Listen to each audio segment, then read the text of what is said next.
광주시가 삼자회동이 성과 없이 끝나면서 무안군민들을 찾아가 군공항 이전에 대해 직접 설득에 나섰습니다. 광주 북구청이 추석을 앞두고 취약계층에게 생활안정지원금 10만 원을 지급하기로 했습니다. 전국 지자체에서 첫 사례입니다. 제15회 광주 비엔날레가 한 소리 모두의 울림을 주제로 오늘 개막식을 열고 86일간의 여정을 시작했습니다. 프로축구 K리그1 광주FC가 창단 이후 처음으로 국제대회에 출전합니다. 오는 17일 첫 경기를 앞두고 팬들과 함께 출정식을 가졌습니다. 시청자 여러분 안녕하십니까? KBC 8시 뉴스 시작합니다. 무안 현지에서 국민을 상대로 한 광주시의 군공항 이전 홍보 작업이 재개됐습니다. 3자회담이 성과 없이 끝나면서 광주시가 직접 설득에 나선 건데요. 광주시청 직원들이 조를 이뤄 무안의 9개 읍면 전역에서 일시에 홍보하는 방식으로 진행되고 있습니다. 고익수 기자가 보도합니다. 무안군 삼양읍에 있는 대형 매장. 광주시청 직원들이 장을 보러 나온 주민들을 대상으로 군공항 이전 대책을 담은 책자를 나눠주며 홍보 활동을 벌이고 있습니다. 3자 회담이 성과 없이 끝나면서 지난 6월 11일 일시 중단됐던 군공항 이전 바로 알기 캠페인이 3개월 만에 다시 시작된 것입니다. 무안공항과 멀리 떨어져 있는 남학 주민들은 군공항 이전과 홍보 활동에 거부감을 드러내지 않았습니다. 열심히 홍보해서 무안으로 공항이 군공항도 다 이전이 오고 다 같이 발전했으면 좋겠습니다. 광주시는 소속 직원 3명씩 묶어 10개 조를 편성해 매일 9개 읍면에서 무기한 홍보에 나설 계획입니다. 또 무안공항에 있는 망우면에는 주민 상담과 소통을 위한 열린 대화방까지 개설해 적극적인 홍보에 나서 이전과는 확연히 달라진 모습을 보였습니다. 일부 무안 주민들께서 우리 광주 군공항 이전 사업에 대한 막연한 불안감과 오해를 좀 해소시켜드리기 차원에서 저희가 이렇게 직접 무안을 찾아와서 국민들을 직접 찾아뵙고 하나하나 설명드릴 예정입니다. 공항 인근 일부 주민들은 광주시의 이 같은 행보에 불편한 표정을 감추지 않았습니다. 대다수 주민들이 반대를 하고 있습니다. 그런데 그 심장부인 마운면 소재지에다 이런 사무실까지 개소하고 지역 주민의 생각은 하나도 개의치 않고 만 따뜻하게 생각합니다. 무안군의 반대로 3자 회동이 진전 없이 끝난 가운데 재개된 광주시의 군공항 이전 홍보 활동. 무안 구민들의 완강한 반대 여론을 얼마나 누그러뜨릴 수 있을지 귀추가 주목됩니다. KBC 고익수입니다. 광주 북구청이 추석을 앞두고 취약계층에게 생활안정지원금을 지급하기로 했습니다. 고물가와 더위에 시달린 취약계층 4만여 명에게 10만 원씩 지급되는데요. 생활안전지원금 지급은 전국 지방자치단체 중에서 처음 있는 일입니다. 임경섭 기자의 보도입니다. 생활안전지원금 지급안이 포함된 추가경정 예산안이 광주 북구의회 본회의에서 가결됐습니다. 기초생활수급자와 차상위 계층 등 취약계층에 1인당 10만 원의 지역화폐를 지급하는 내용입니다. 대상자는 북구 주민 약 10%에 달하는 4만여 명으로 약 40억 원의 예산이 투입됩니다.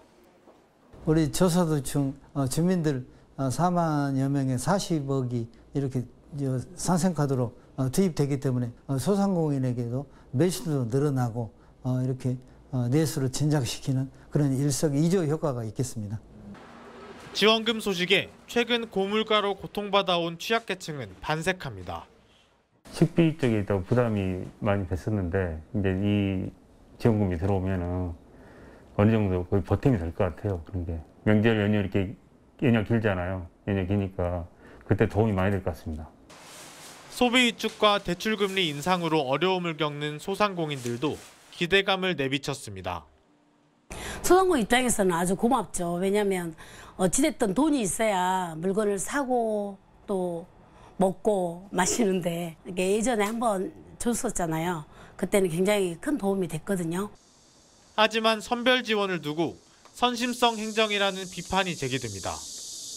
광산구청도 오는 10일 본회의에서 지원금 지급 조례를 의결할 계획이지만 예산이 부족한 자치구에서는 불만의 목소리도 나옵니다. 전국 지자체 중 처음으로 생활안정지원금을 지급하는 북구청은 명절 전부터 사용이 가능하도록 지역 카페 보급에 행정력을 집중할 방침입니다. KBC 임경섭입니다. 제15회 광주 비엔날레가 오늘 개막식을 열고 86일간의 여정을 시작했습니다.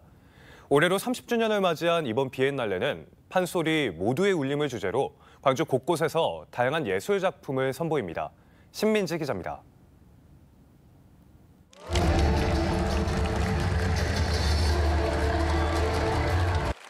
제15회 광주 비엔날레에 화려한 막이 올랐습니다.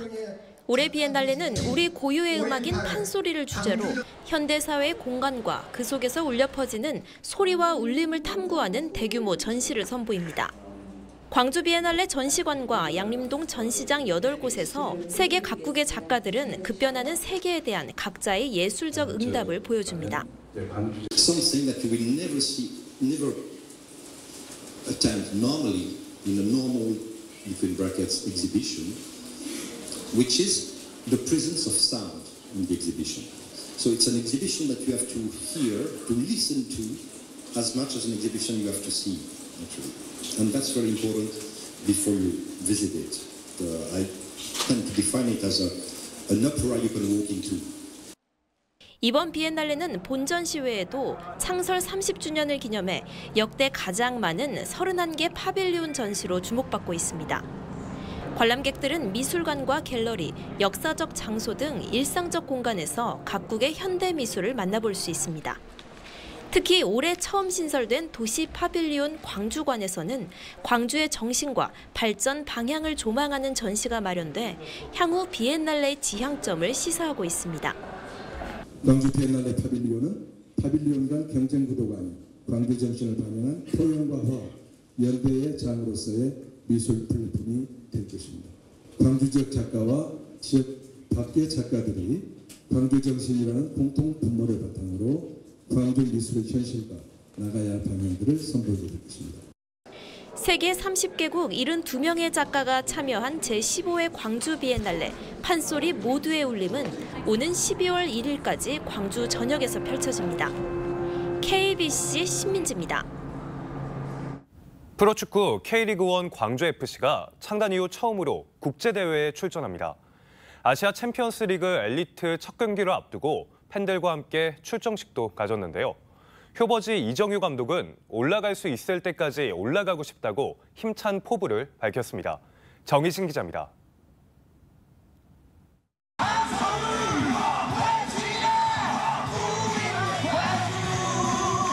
팬들의 응원가와 함께 시작된 광주FC의 아시아 챔피언스 리그 엘리트 출정식. 구단 역사상 처음으로 국제 무대에 진출한 만큼 팬들은 광주FC를 힘껏 응원했습니다. 광주FC 유스 선수들에게 팀 머플러를 걸어주며 등장한 선수단은 팬들의 함성에 연신 두 손을 흔들며 감사 인사를 전했습니다. 주장 안영규는 이번 대회에 진출하기까지 지원을 아끼지 않은 감독과 코칭 스태프, 팬들에게 공을 돌렸습니다. 좋은 경기력으로 또 즐거움을 팬분들께 드릴 수 있도록 더 열심히 노력할 테니까 팬분들께서도 경기장에 많이 찾아와 주셔서 저희를 응원 많이 해주셨으면 좋겠습니다. 이정효 감독은 이번 대회가 광주FC와 선수들이 빛날 수 있는 장이 될 것이라고 자신했습니다. 어디까지 올라갈지 모르겠지만 한번 올라갈 수 있을 때까지 한번 올라봐 가고 싶습니다. 아시아의 우리 선수들을 빛낼 수 있는 장이라고 생각합니다. 그래서 제가 노력을 해서 우리 선수들, 그다음에 광주시, 광주FC를 알 수 있도록 한번 용기 있게 도전해 보겠습니다. 팬들도 성원을 아끼지 않았습니다. 광주FC가 꼭 우승까지는 아니더라도 최대한 높이 올라가서 다음 시즌에도 또 갔으면 좋겠어요. 광주FC 화이팅! 광주FC는 추석 당일인 오는 17일 저녁 7시 광주 월드컵 경기장에서 일본 요코하마 마리노스를 상대로 이번 대회 첫 경기를 치릅니다. 특히 첫 원정 경기가 열리는 다음 달 1일에는 5.18 민주광장에 대형 스크린을 설치, 광주FC 거리 응원전이 펼쳐집니다. 광주FC는 일본과 말레이시아, 중국, 태국 리그 등 모두 8개 팀을 상대하게 되며 12개 팀 중 8개 팀에 들어야 16강에 진출할 수 있습니다. KBC 정의진입니다. 오는 10월 16일 열리는 재보궐선거에서 영광군수와 곡성군수 등 두 곳의 선거가 전국적인 관심을 끌고 있는데요. 민주당 텃밭에 지난 총선에서 제3당으로 떠오른 조국혁신당이 도전장을 내밀었기 때문입니다. 김재현 기자가 조국 대표를 만나 이번 재선거의 의미와 각오를 들어봤습니다. 대표님 안녕하십니까? 네, 반갑습니다. 네. 자, 영광, 곡성 두 곳 군수 선거가 지금 관심이 굉장히 높습니다. 예. 조국혁신당이 후보를 내면서 민주당 일색이었던 우리 지역 선거에 다른 결과가 나오진 않을까 관심이 굉장히 큰 상황입니다. 조국혁신당에게 이번 전남 지역 재선거는 어떤 의미라고 볼 수 있을까요? 조국혁신당이 3월 3일 창당하고 4월 10일 총선에 뛰어들었지 않습니까? 그때 호남 지역 유권자분들이 조국혁신당을 좀 압도적으로 밀어주셨습니다. 근데 그 요구가 뭘까를 생각해 보니까 첫째는 윤석열 정권에 대해서 제대로 견제를 하라. 그리고 중앙정치를 바꾸라였습니다. 두 번째, 그것만에 그치지 않으셨습니다. 호남 유권자들 생각에 이렇게 저희한테 꼭 말씀하시는데 호남 지역은 민주당이 여당이다.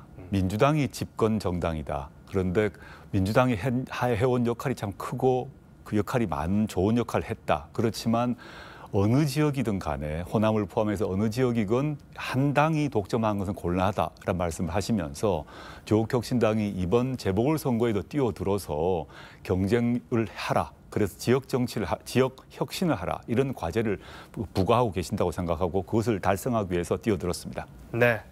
선거가 이제 40일 앞으로 다가온 상황인데요. 각 정당별로 이제 공천 작업도 마무리되고 있습니다.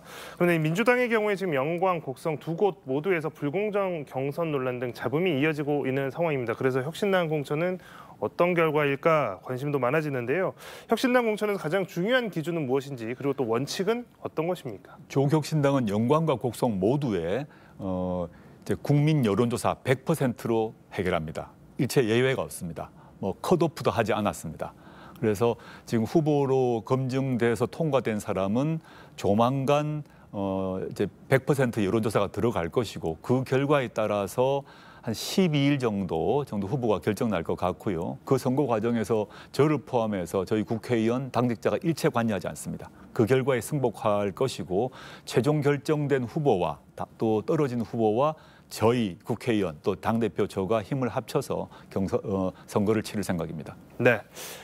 자, 끝으로 지역민들께 재선거에 임하는 재선거를 앞둔 각오 한 말씀 부탁드리겠습니다. 호남 지역 유권자 여러분 안녕하십니까? 조국혁신당 대표 조국입니다. 지난 4월 10일 총선에서 부족한 조국혁신당을 뜨겁게 지지해 주신 점 너무너무 감사드립니다. 저희가 이번에는 지역 정치를 바꿔보려고 도전하려고 합니다. 저희가 민주당에 비해서 조직이 매우 부족합니다. 압도적 열세입니다. 그렇지만 지역 정치를 바꾸고 지역 균형 발전을 이루겠다는 의지, 결의만큼은 민주당보다 더 강하고 높다고 생각합니다.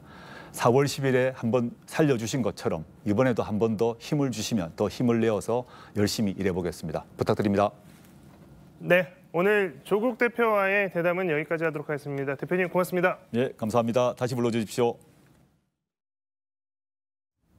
스마트 기기를 통해 쉽게 볼 수 있는 웹드라마와 웹영화, 쇼폼 등이 전 세계적으로 큰 인기를 끌고 있는데요. 여수시가 전 세계의 웹 콘텐츠를 한자리에서 즐길 수 있는 축제를 마련해 눈길을 끌고 있습니다. 박성호 기자의 보도입니다. 영화관의 대형 스크린에서 웹 드라마가 상영됩니다. 30분 남짓한 짧은 영상이지만 관객들이 받는 감동은 대형 블록버스터 못지 않습니다. 자신의 작품을 많은 관객들에게 선보이게 된 콘텐츠 제작자에게는 더할 나위 없이 소중한 기회가 됐습니다. 그냥 무사히 영상이 완성만 돼도 난 너무 감사하다라고 생각을 했는데 너무 감사하게 이번에 웹페스트에서 이렇게 불러주셔서 초청해 주셔서 또 좋은 극장에서 상영을 할 수 있게 되어서 너무 뿌듯하고 감사하게 생각하고 있습니다. 유튜브와 OTT 플랫폼, 소셜미디어 등의 발전으로 숏폼과 웹드라마, 웹영화 등 웹 콘텐츠는 눈부신 성장을 이루고 있습니다. 미국, 영국, 스페인, 브라질 등 세계 50여 곳에서 웹 콘텐츠 영화제들이 속속 생겨나고 있습니다. 이런 추세에 발맞춰 여수시가 직접 국제 웹 콘텐츠 영화제를 열었습니다. 지난 4월부터 7월까지 넉 달간 참여 작품을 공개 모집했는데 76개국에서 1,300여 점이 접수되는 등 큰 관심을 받았습니다. 우리 여수는 웹드라마 중심 유럽성 입지를 확고히 굳히게 됐습니다. 그리고 제1회 여수 국제웹 페스티벌은 대한민국 디지털 콘텐츠 산업의 중요한 이정표가 될 겁니다. 웹드라마를 자체 제작하고 각종 영화제에서 수상한 경험이 있는 여수시가 국제 웹 영화제를 개최하며 한국을 대표하는 웹 콘텐츠 대표 도시로 자리매김하고 있습니다. KBC 박송호입니다. 새벽 시간대 전남 구례의 한 주택에서 불이 나 노부부가 숨졌습니다. 오늘 새벽 4시 17분쯤 구례군 광이면 한 주택에서 불이 나 1시간 10분 만에 진화됐으나 91세 남편과 86세 아내가 숨지고 내부 82제곱미터가 모두 불에 탔습니다.